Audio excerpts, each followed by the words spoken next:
Hello and a very good morning to all News 9 viewers. I'm Neha. Let's quickly take a look at some of the top national and international stories of this hour. We begin with a BSF Jawan and 4 others suffered injuries after unprovoked firing by Pakistani Rangers along the international border in the Arnia sector of Jammu and Kashmir last night. The forces retaliated to Pakistan Rangers firing on BSF posts in the Arnia area at around 8 p.m. as stated by the border security forces. Now the injured Jawan and other civilians have been shifted to the hospital for treatment. The BSF in a statement said Pak Rangers resorted to mortar shelling which was countered by BSF with appropriate response. Intermittent firing continued till 3 a.m. One BSF personnel sustained minor injuries in Pak firing has been provided with medical aid. Now this incident occurred a week after 2 BSF personnel were injured when the Pakistani Rangers opened unprovoked fire in the Arnia sector on the 7th of October. We have also several locals who have spoken with the media. Let's listen in.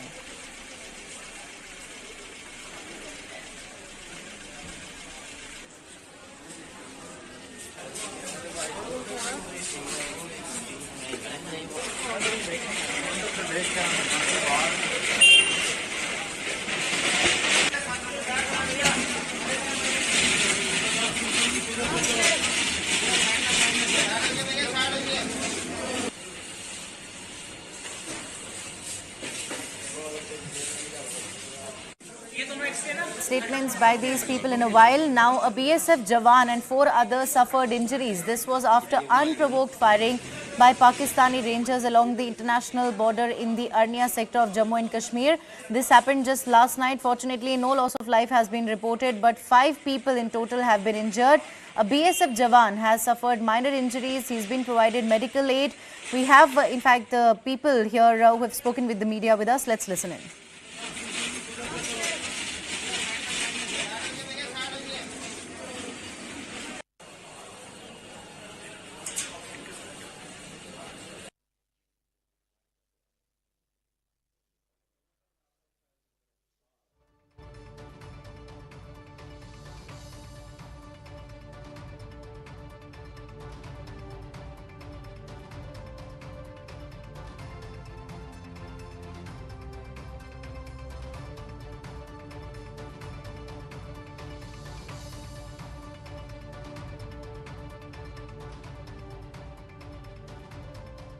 छोटी छोटी हो रही थी firing. जब बड़ा गोला पड़ा सबसे पहले इधर हमारे घर पे ही पड़ा। यहाँ पे हाँ उसके उसी से हुआ। ये लगभग कितने बजे यहाँ? जी कोई 8 बजे के करीब हुआ। 7:45 बजे स्टार्ट हुआ था, 8 बजे के करीब पड़ा गोला। हमारे गांव में गोला किसी के घर में गिरा हुआ है, तो मैंने सोचा हो सकता है हमारा कोई जानी नुकसान हुआ हुआ है, इसलिए मैंने चलती गोली में मैंने आके देखा कि मैंने आगे पीछे पूछा किसी को, तो कोई नहीं, इनके घर में देखा कि शोर पड़ा हुआ था, ये रो रहे थे। फिर मैंने की दुआ। सर रात को बहुत फायरिंग हुआ। जब फायरिंग शुरू हुआ सर तो हम इधर ही बैठा था, तो फिर उसके बाद में पूरी रात सर फायरिंग चलता रहा। बहुत शेलिंग हुआ सर, छोटा भी फायर चलता रहा, बड़ा भी फायर चलता रहा। तो इस सुबह हमने देखा इधर बुलेट पड़ा था सर। हाँ जी हाँ जी ऊपर पड़ा सर, गैलरी पे। छत पे लगा? हाँ जी छत पे लगा सर। पूरी रात आप अंदर ही है सर पूरी रात। तो कितने देर बाद ये फायरिंग हुई? ये सर काफी देर बाद हुआ, कुछ 6-7 साल बाद सर हुआ। हाँ जी काफी देर बाद। हाँ जी सर पूरा रात आप पूरी रात अंदर है सर। फिर से लगा कि कोई डर वाला माहौल पहले सर फिर ऐसे ही डर है सर, कहाँ गिर जाना कोई उसका पता थोड़ा सर। ये तो बैंकर काफी बड़े हैं, ऐसे छोटे छोटे के बैंकर तो हैं, लेकिन बड़े वाले 2-4 ही बने हुए हैं। तो बाकी जब फायरिंग होती है तो रात को तो सेफ्टी के लिए तो ठीक है, बाकी पीछे 2-4 साल से फायरिंग नहीं हुई है तो काफी ठीक था, लेकिन अब अचानक रात से फायरिंग शुरू हो गई है। तो इधर आए तो थे, लेकिन यहाँ पे जो पानी भी था, लेकिन पता नहीं था फायरिंग के लिए, तो खड़े होकर किसी ने तो रात निकाली है। तो बाकी ठीक ही है, भगवान का शुक्र है कि सब तो ठीक ठाक। बंकर से थोड़ा बचाव हो जाता है। जी जी जी। तो कितने बंकर है टोटल आपके गांव में? बंकर तो 4-5 ही हैं ऐसे बड़े वाले। हाँ जी। तो एक तरीके से बंकर जो है जान तो बचा ही लेते हैं। जी जी जी, जान बचाने के लिए बहुत होता है ये। अच्छा। हाँ जी। Moving on now, a Qatar court has issued death penalty for 8 ex-Navy officers who were arrested in the country last year. The Indian government expressed its deep shock at the verdict and stated that it attaches high importance to this case. They also mentioned their intention to discuss the verdict with Qatari authorities. Reports from local media suggest that these 8 men who were employed by a private company in Qatar were arrested in August 2022 on charges of spying. However, these charges have not been independently confirmed by the Indian government or Qatari authorities have publicly disclosed the specific charges against these individuals. Indian Foreign Ministry officials, including External Affairs Minister S. Jaishankar, have previously stated that the exact nature of the charges against these 8 Indian men remains unclear. This comes, in fact, as a shock to the Indian government as well. A Qatar court has handed the death penalty to 8 former Indian Navy personnel who were arrested in the country just last year. Now, the Indian government has expressed its deep shock at the verdict and stated that it attaches high importance to this case and it is in fact in touch with the Qatari authorities as well.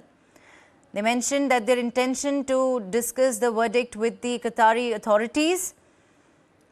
Now, reports from the local media suggest that these 8 men who were employed by a private company in Qatar were arrested last year in August. A verdict by the Qatar court has been described as deeply shocking by India, as it also states that it will explore all legal options in the case. These 8 Indians were reportedly arrested in August last year in an alleged case of espionage and have since been in a solitary confinement. India has also reacted on the development and stated that it is attaching high importance to this case and is also exploring all legal options.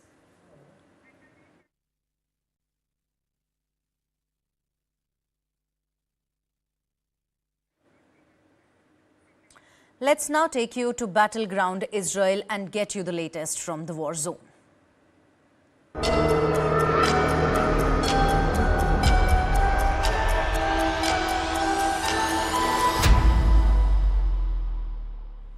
Now, today marks day 21 since Hamas carried out deadly attacks on southern Israel. Here's the latest update from the war front right on your screens. US carries out strikes in Syria. Now, the United States is fearing that Iranian proxies from Syria could open a front against Israel and Iran will use Syrian facility to target US troops as well. At least 33 people have been killed in latest airstrikes in Gaza. Over 7,000 Palestinians killed, including 2,913 children. That's the cost of this war from Gaza. In fact, the Gaza side, 7,000 Palestinians have been killed. This includes 2,913 children as well. 3 top Hamas commanders have been killed in airstrikes. The Israeli, in fact, defense forces have dealt a heavy blow to Hamas. Its 3 top commanders have been killed in the airstrikes. We're getting you the latest from the Battleground Israel. And in fact, 3 top Hamas commanders have been killed in airstrikes. And Hamas delegation is also all set to visit Moscow. That's what the Russian Foreign Ministry has stated, that Hamas will in fact visit Moscow to discuss for talks on foreign hostages. 27 media personnel have been killed in Israel-Hamas war. That's what the Press Freedom Group has claimed, that 27 media personnel, journalists who were covering the Israel-Hamas war, have been killed in the war.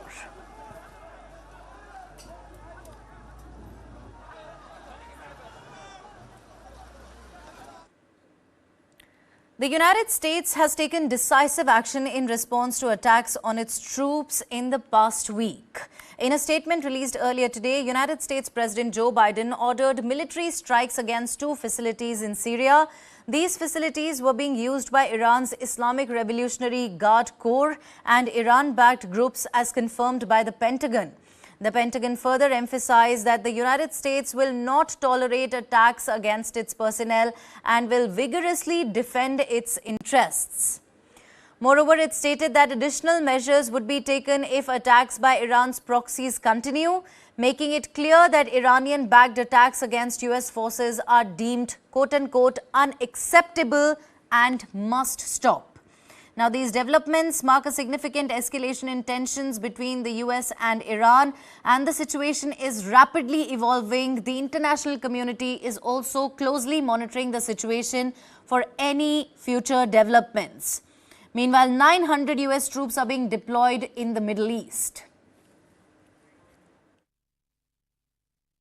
As part of our efforts to deter a broader conflict and further bolster US force protection capabilities, I can confirm that since our initial force posture announcement, approximately 900 troops have subsequently deployed or are in the process of deploying to the U.S. Central Command area of responsibility. These include forces that have been on prepare to deploy orders and which are deploying from the continental United States. Deployed and deploying units include a terminal high-altitude area defense battery from Fort Bliss, Texas, Patriot batteries from Fort Sill, Oklahoma, Patriot and Avenger batteries from Fort Liberty, North Carolina, and associated air defense headquarters elements from Fort Bliss and Fort Cavados, Texas. While I won't talk specific deployment locations for these forces, I can confirm that they are not going to Israel and that, again, they are intended to support regional deterrence efforts and further bolster U.S. force protection capabilities. A delegation from Hamas visited Moscow on Thursday for talks on the release of foreign hostages, including Russian citizens.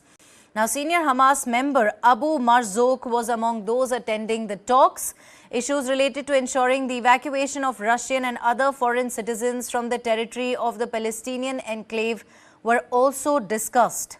Hamas released a statement in which it the efforts of Russia's President Vladimir Putin and Foreign Ministry to end what it called, quote-unquote, the crimes of Israel that are supported by the West. It is important to note that Russia has ties to all key players in the Middle East, which include Israel, Iran, the Palestinian Authority and Hamas, the group that controls Gaza. Russia can be seen forming a new platform to resolve global issues along with China and Iran. China had engaged with the Taliban and also brought about a deal between Saudi Arabia and Iran. So it is in fact the United States' monopoly on global issues being challenged. Is the United States' monopoly on the global issues being challenged? That's the big question. Now, both the United States and Russia have already vetoed each other's proposals at the Security Council. Moscow has repeatedly blamed the current crisis on the failure of US diplomacy and called for a ceasefire between Israel and Hamas and the resumption of talks aimed at finding a peace settlement. White House National Security spokesperson John Kirby criticized the visit, suggesting it is not a time to support Hamas. I can't speak for their travel habits or their conversations with the Russians. Our message to any other nation around the world is this is not a time to be supporting Hamas's ability to continue to kill Israelis, and it's certainly not a time, or any nation out there that wants to be involved should look for ways to be involved to help Israel defend itself and to help get humanitarian assistance in. So we'll see what comes of the conversation. A rocket from Gaza struck a residential building in Israel's Rishon LeZion, south of Tel Aviv, injuring 2 people with glass and in fact wounding others. Now, according to the Megan David Adam ambulance service. Simultaneously, a Reuters camera captured footage of a rocket being intercepted over Tel Aviv. The incident highlights the ongoing tensions in the region, with residents facing the constant threat of rocket attacks and the Israeli defense system working to intercept incoming missiles. Hamas continues to target Israel Now, in the latest, a rocket from Gaza struck a residential building in Israel's Rishon LeZion. This is in the south of Tel Aviv, injuring 2 people with glass. A Reuters camera captured footage of a rocket being intercepted over Tel Aviv. Now, this incident highlights the ongoing tensions in the region, and residents continue to bear the brunt. They continue to face the constant threat of rocket attacks. In this particular attack, 2 people were injured, and this was in Israel's Rishon LeZion.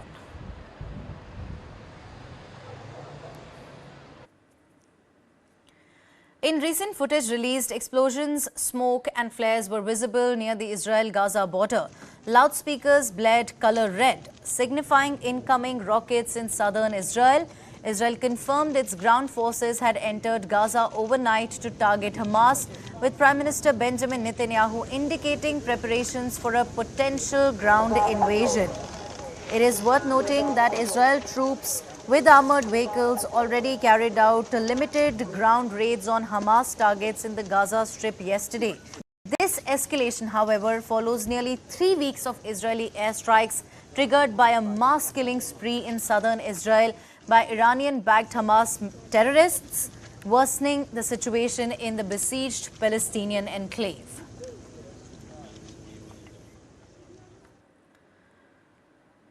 Hamas launched a rocket towards Eilat, now a city in southern Israel, from the Gaza Strip, covering a long distance of about 220 kilometers.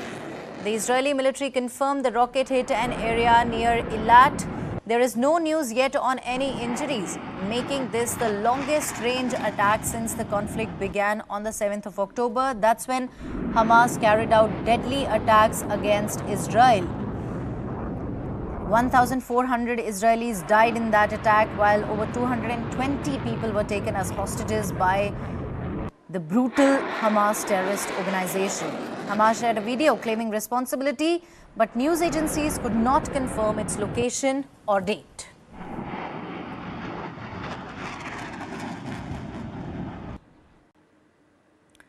The Israel Defense Forces released a video showing IDF fighter jets striking Hamas targets and Israeli naval soldiers targeting a surface-to-air missile launch post in Gaza. IDF stated they hit over 250 Hamas terror targets in the past 24 hours, including infrastructure, command centers, tunnel shafts and rocket launchers in civilian areas. IDF ground troops, fighter jets and UAVs struck anti-tank missile launch sites and command and control centers and Hamas terrorist operatives. That's what the Israeli Defense Forces stated. Israeli Defense Forces have been dealing a significant blow to the Hamas, given that many of its faces have already been killed in the airstrikes carried out by Israeli Defense Forces. In the latest, the IDF released a video which shows its fighter jets striking Hamas targets and Israeli naval soldiers targeting a surface-to-air missile launch post in Gaza. Israeli ground forces operated in northern Gaza, attacking multiple Hamas targets before withdrawing, marking the largest incursion in the current conflict. This is according to Israel's army radio. Video footage showed armored vehicles in action with confirmed locations matching satellite maps. The incursion, part of preparations for future combat stages, followed earlier localized ground operations. The soldiers have returned to Israeli territory. There was no immediate response from Hamas in Gaza regarding the incident. This is a fresh video of Israeli ground forces operating in northern Gaza. Yesterday, Israeli troops with armored vehicles carried out limited ground raids on Hamas targets. Now, this was the biggest Israeli ground action in the Gaza Strip since Israel began amassing forces outside the enclave ahead of a full-scaled invasion. Gaza attacking multiple Hamas targets before withdrawing. This marked the largest incursion in the current conflict. In a UNRWA camp for displaced Palestinians in Gaza, residents are facing dire conditions. A displaced Gazan shared that despite being safe from bombardment, they are suffering from food and water shortages. They are forced to drink polluted water and have access to only half a loaf of bread every 2 days.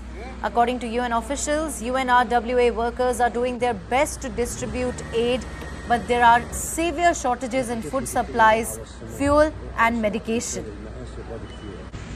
Food and water continue to remain a massive concern for the people of Gaza. Do remember, it was only on last Saturday that Israel allowed aid to cross through the Rafah border and reach Gazans. Many countries have stepped forward to provide aid to the distraught people of Gaza. While the people of Gaza continue to say that this is not enough, but they also thank the countries stepping forward to provide them aid and maintain that something is better than nothing. Residents there facing the brunt of the ongoing war, which was started by Hamas on the 7th of October after it carried out deadly attacks against southern Israel on the 7th of October. And now a displaced Gazan there too shared that despite being safe from bombardment, the people in Gaza continue to suffer from the shortage of food and water. They're forced to drink polluted water and have access to only half a loaf of bread every 2 days.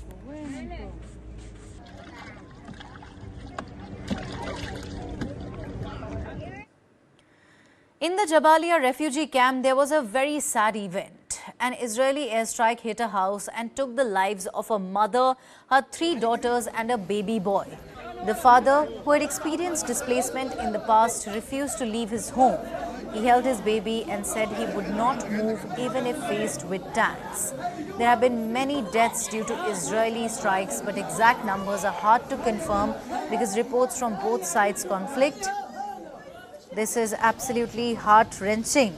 To say the least, a family was, in fact, the Israeli airstrikes hit a house and took the lives of a mother, her 3 daughters and a baby boy. Meanwhile, the father, who also had experienced displacement before, refused to leave his home. Holding his baby boy, he said he would not move even if faced with tanks. There are hundreds of such stories which are coming day in and day out from war-torn Gaza. There have been many deaths due to the Israeli strikes, but exact numbers are still not known. Based on precise IDF and ISA intelligence, IDF fighter jets struck 3 senior Hamas operatives in the Daraj Tufa battalion.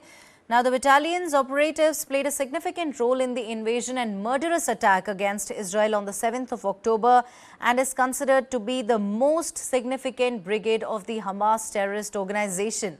Senior Hamas operatives Ibrahim Jaba, Rifat Abbas and Tariq Maroof were eliminated in the airstrikes. Do remember that Israel has vowed to retaliate and teach Hamas a befitting lesson and settle at nothing less. Yet another significant blow for the Hamas terrorist organization. 3 of its main faces, 3 senior Hamas operatives have been killed who were in fact a part of the Daraj Tufa battalion, have been killed in the Israeli airstrikes.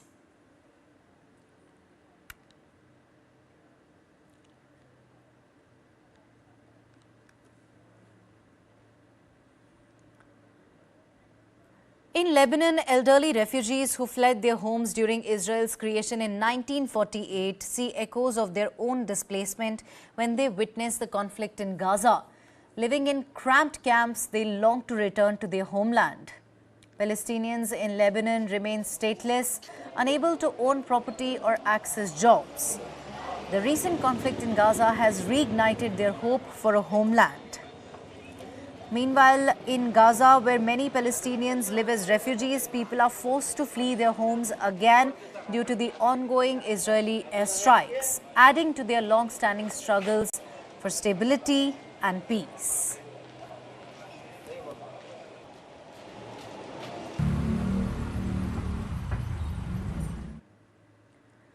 Almost half of Israelis want to hold off on any invasion of Gaza. This is according to a poll in what may indicate a dip in support for the planned next stage of the counter-offensive against Hamas terrorists holding some 200 hostages. 29% of Israelis want ground invasion, while 49% prefer to wait on ground operations. 22% are undecided on the next stage of war. Do remember, Israel vowed to retaliate in response to the Palestinian Islamists' killing and kidnapping spree in its southern communities on the 7th of October and has been stepping up tank and infantry raids in concrete, in fact, with heavy shelling of the enclave. Now, asked if the military should immediately escalate to a large-scale ground offensive, 29% of Israelis agreed, while 49% said it would be better to wait, and 22% were undecided. That is the poll published in the Maariv newspaper. Half of the Israelis want to hold off on any invasion of Gaza. That is according to a poll. Now, this indicates a dip in support for the planned next stage of the counter-offensive against Hamas. Israel vowed to retaliate and teach Hamas a befitting lesson after it carried out a deadly attack against southern Israel on the 7th of October. Israel has been stepping up tank and infantry raids in concert with heavy shelling of the enclave.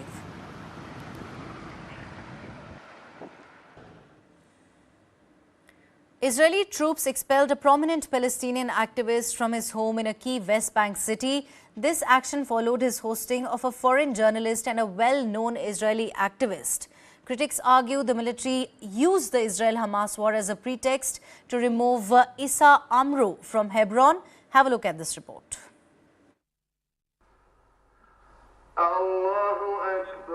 Friday prayers sound out in Ramallah, the West Bank's biggest city.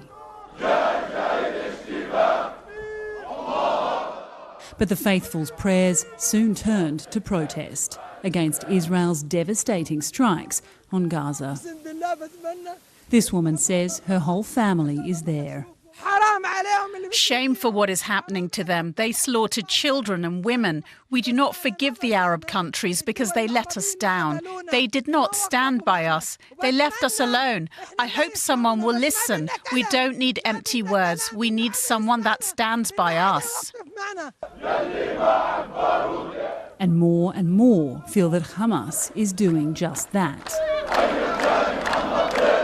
We are your soldiers, Mohammed Daif, they chant, praising Hamas's military wing commander. The West Bank is not governed by Hamas, but by Fatah, the party that controls the Palestinian Authority, or PA. It's widely seen as weak, corrupt and ineffective. And now, more than ever. The PA blames Israel and the West for its fragile legitimacy, growing by the day. Don't forget, last September, Abu Mazen stood before the General Assembly. He had made it clear that the international community is failing the Palestinians, that the Palestinian Authority has the responsibility and obligation to protect its people, but Israel is making its actions null and void. Israel is putting hurdles. There are other hurdles for the PA. In the 2 weeks since Hamas's attack on Israel, here in the West Bank, at least 80 people have been killed in confrontations with Israeli forces and armed Jewish settlers. On Thursday, an Israeli raid and airstrike on a refugee camp in the region killed 13 people, including 5 children. Anger here is growing. This group of protesters may be small, but it's enough for the Israeli military to take strong action. Up on the hilltop you can see Israeli snipers. They've been shooting live rounds of ammunition to these protesters who've been burning tyres and throwing stones. So far the paramedics say 7 people have been shot, including one of their own. The West Bank is not a major focus of the Israeli military response for now. But with the public losing even more faith in the Palestinian Authority and support for Hamas apparently growing, there is a fear here that that could soon change. On the 7th of October, Kibbuts B became one of the first Israeli communities targeted by Hamas terrorists. It's been over 2 weeks now and dozens of residents remain missing. Shockingly, authorities have yet to identify all the bodies. Security is tight in Kibbutz B today. But at dawn on the morning of October 7th, the army was nowhere to be seen. The more than 1,000 people living here were among the first to be attacked by Hamas fighters. They roamed the kibbutz for hours, firing machine guns, grenades, rocket launchers. The Hamas-led terrorists moved from house to house over hours, killing civilians or taking them hostage. Today, this kibbutz is deserted. All what's left are burnt, destroyed houses and a community in ruins. The Israeli authorities want the world to see this and hear from people who were there. They burned the house on them, smoke them out. And when they finally opened the doors because they couldn't breathe anymore, they decided who's to live, who's to die.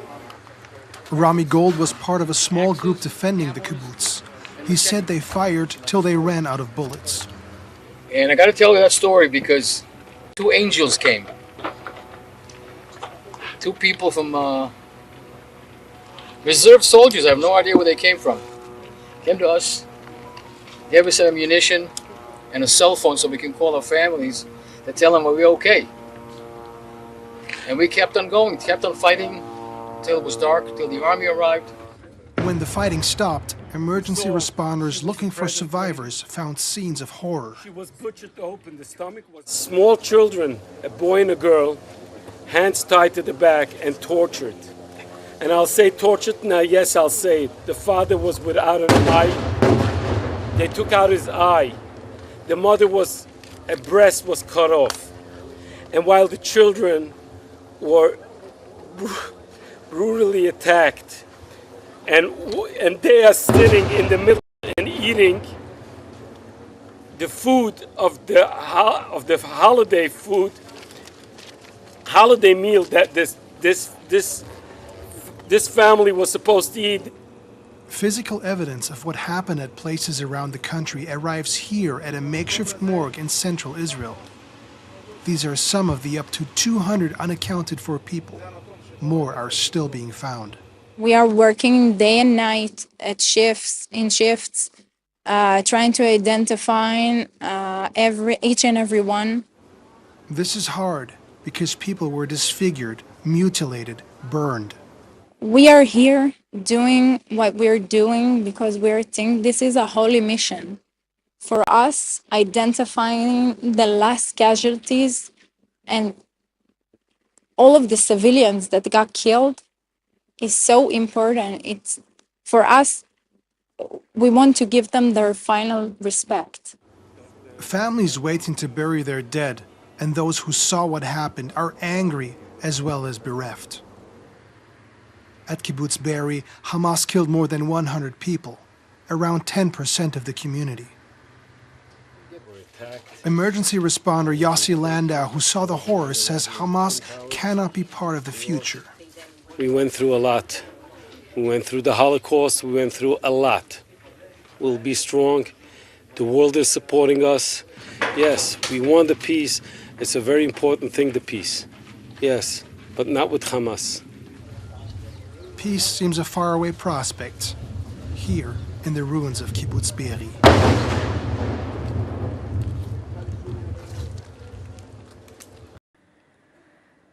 The recent Hamas terror attacks have raised concerns among Israelis. This is leading a few to contemplate leaving the country due to worries about their safety and frustration with their government's perceived inability to protect them. Have a look at this report. Shani could be living her happiest life. She and her friend Noah both recently became mothers for the first time. But being safe as Jews in Israel no longer feels like a given. I'm 33 years old. I never felt like I need to be ready to go. Israel is my country, is my home. It was always like history, was always stories that happened in the past that never happen again. But now, yeah, now it's our life. They want to be able to leave if they have to, so they're organizing paperwork for their babies. Karmi doesn't have a passport yet, so we're preparing that. Earlier his vaccinations, that won't hold us up from leaving if we will need to leave. The women's conversation revolves around the question of whether to stay or go. They say many people are torn. Israel is made of us, the Jewish people, and if we all leave, nobody will be left. And it's also very sad to think about it. Here in Tel Aviv, hardly anyone feels like swimming. The mood is somber. Everyone is on edge.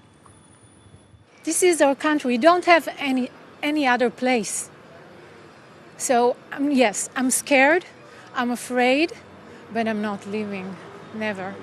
A lot of conceptions we had and stories that we told ourselves about what gives us security just broke 2 weeks ago. And now we are trying to establish new stories to tell ourselves what it means to be safe here in Israel. These people are not alone in their concern. Before October 7, a strong element of Israeli society was trust that the state could largely keep people safe despite the regional hostility. That has changed. A recent poll suggests that 2/3 of Israelis are extremely concerned or frightened, and more than 4/5 see the attack as a failure of the government. Those poll numbers sound shocking, but are they? Dalia Scheindlin is a public opinion analyst focusing on peace and conflict research in Israel. They are pretty shocking considering that it's very rare for Israelis to have any sort of consensus. This is a perennially divided society. It's been politically and socially divided since the start of statehood. But then again, we are in unusual times. And I think Israelis are going through that together in the sense that the state has let them down. Getting out of Israel has been difficult since the attack. Many flights have been canceled.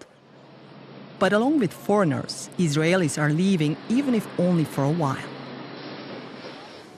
Noah and Shani don't know yet where they might go if they decide to leave.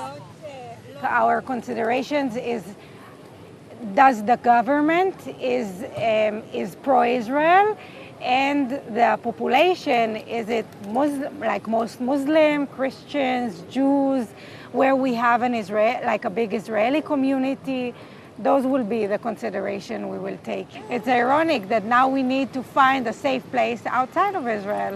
And this is the big dilemma, because in our soul, we do feel safe here, but in reality, it's not safe. Their dearest hope is to raise their babies in peace.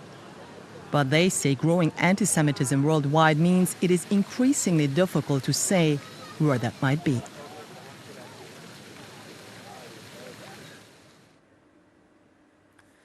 Multiple fires were seen ablaze at the Israel-Lebanon border on Friday morning, reflecting the ongoing tensions between the two nations amid a deepening regional crisis. The United Nations peacekeeping force UNIFIL reported on Thursday that it was collaborating with the Lebanese authorities to contain wildfires that had expanded over several kilometers in southern Lebanon, sparked by gunfire along the Lebanese-Israeli border. Gunfire there witnessed between the Israeli Defense Forces and Hezbollah. Multiple fires were seen ablaze at the border, the Israel-Lebanon border, on Friday morning. This reflects the ongoing tensions between the two nations amid a deepening regional crisis. Do remember, Israeli Prime Minister Benjamin Netanyahu has strictly warned Hezbollah against entering the fight, and has also stated that Hezbollah will have to pay the price that the coming generations would remember.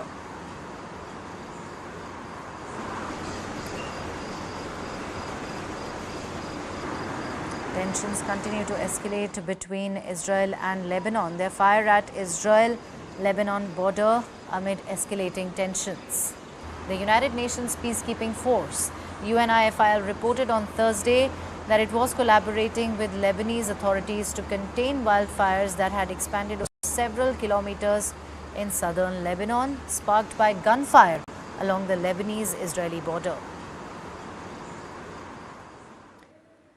Amid escalating tensions in the Israel-Gaza border region, a fire erupted on Friday morning, releasing a large plume of black smoke over nearby buildings.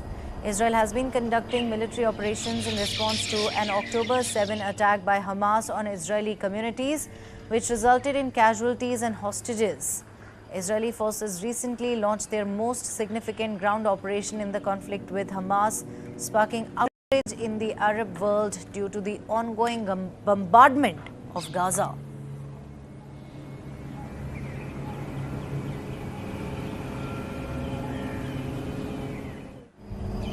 Fire erupted earlier this morning, releasing a large plume of black smoke over nearby buildings. Do remember that Israel has been carrying out military operations in response to an October 7 attack by Hamas terrorist organization on Israeli communities on southern Israel. Over 1,440 people lost their lives, while 220 people have been taken as hostages by the Hamas terrorist group.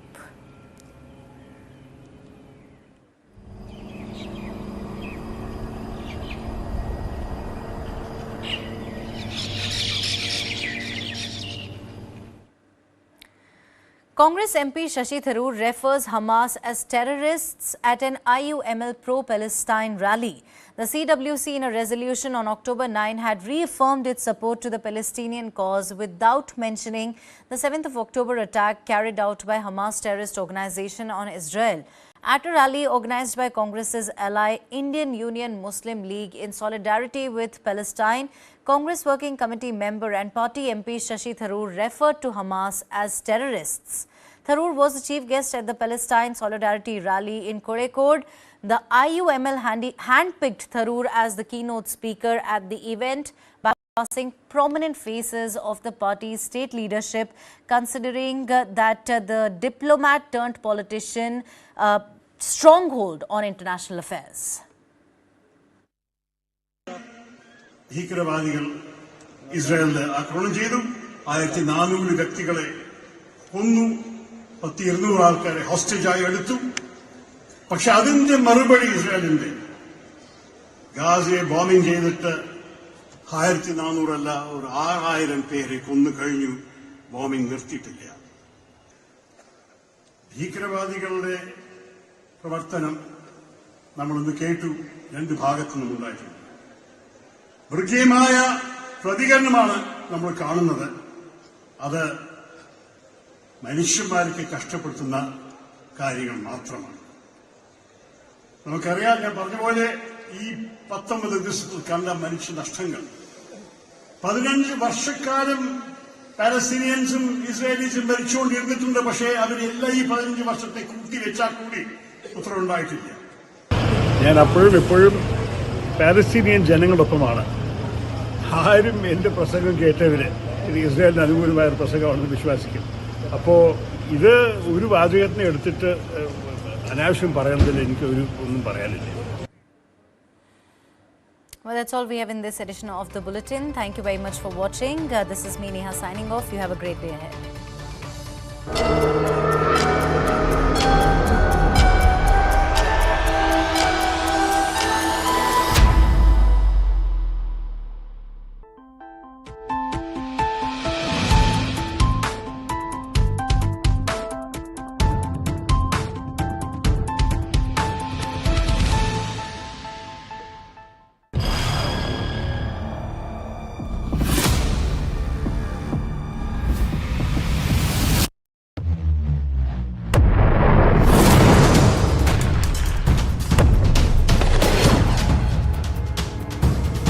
He thought he could outlast us. In 1 year,